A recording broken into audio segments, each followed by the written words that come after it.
ఏ పేరు? నా పేరు మల్లేష్. ఎక్కడి నుంచి వచ్చారు? మాది వనపర్తి జిల్లా, వనపర్తి తాలూకా. అక్కడ ఎట్లుంది? ఏ పార్టీకి బాగా మొగ్గు చూపుతారు ప్రజలు? ప్రజల్లో టిఆర్ఎస్ మీద చాలా వ్యతిరేకత భావాలు ఉన్నాయి. ఇంతవరకు బీసీ బంద్ అంటూ ఎవరికి ఒక ఊర్లో ఒకరికి కూడా అభివృద్ధి పదంగా పోతే ఎలాంటి నిధులు రాలే. బీసీ బంధు రాలే, దళిత బంధు రాలే. మా స్వగ్రామం, మా సొంతం శివసేన. ఇంతవరకు మా నియోజకవర్గంలో, మా విలేజ్ లో మాటకం గత ఎలక్షన్ లో మాత్రం గొర్రెల పంపిణీ జరిగింది. ఇప్పుడు ఇంతవరకు గొర్రెల పంపిణీ జరగలే. మంత్రి కదా మీ దగ్గర? మా దగ్గర మంత్రి నిరంజన్ రెడ్డి గారు ఉన్నారు, కానీ విలేజ్ లో ఎలాంటి అభివృద్ధి జరగలే.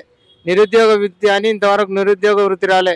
1-2 లక్షల ఉద్యోగాలు భర్తీ చేస్తే మన తెలంగాణ వస్తాయని ఇంతవరకు తెలంగాణలో ఉద్యోగాలు భర్తీ రాలే. ఏ పేపర్ చూసినా కుంభకోణం, పేపర్ లీకేజీ వ్యవస్థ అన్ని.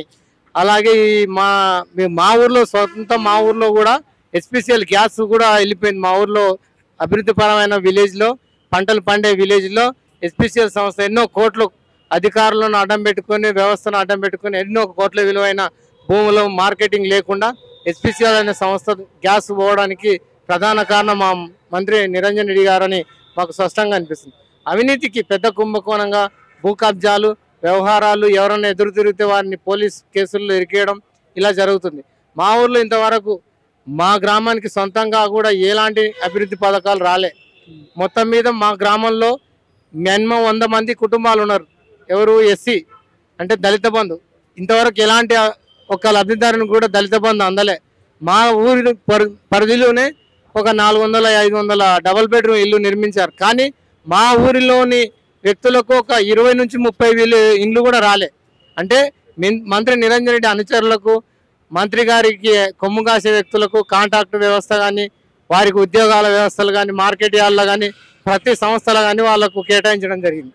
అదేవిధంగా ప్రజాస్వామ్యంలో ఎవరైనా ప్రశ్నించనీకపోతే వారి మీద కేసులు వేయడం, అలా విపరీతమైన ఛార్జ్షీట్ దాఖలు చేసి వాళ్ళను పోలీస్ వ్యవస్థ ద్వారా కఠినంగా శిక్షలు విధించడం వల్ల జరుగుతుంది. ఓకే, ఇప్పుడు ఎట్లుందంటారు? ప్రజలు ఎవరి వైపు ఉన్నారు? బీఆర్ఎస్ వ్యతిరేకంగా ఉన్నారు, కానీ బీజేపీకి ఉన్నారా, కాంగ్రెస్ మీద అయితే ఇప్పుడున్న వ్యవస్థ కర్ణాటక గెలుపుతో కాంగ్రెస్ కు కొత్త మలుపుగా మలుస్తుంది. ఇటు రాష్ట్రంలో అధికారం కాంగ్రెస్ వైపు పరిగెట్టే అవకాశం ఉంది. మాతోనూ ముఖ్యంగా మేఘారెడ్డి, చిన్నారెడ్డి, శివసేన రెడ్డి అనే 3 క్యాండిడేట్లు కాంగ్రెస్ లో ఉన్నారు.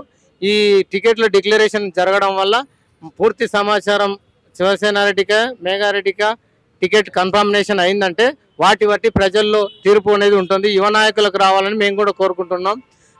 చిన్నారెడ్డి గారు కూడా గతంలో 4 సార్లు మంత్రిగా పనిచేసిన వ్యక్తి, కాకపోతే ఇప్పుడున్న రాజకీయ వ్యవస్థలో తను తట్టుకునే శక్తి ఉండదు. మినిస్టర్ను భారీ బడ్జెట్ సమకూర్చుకున్నాడు.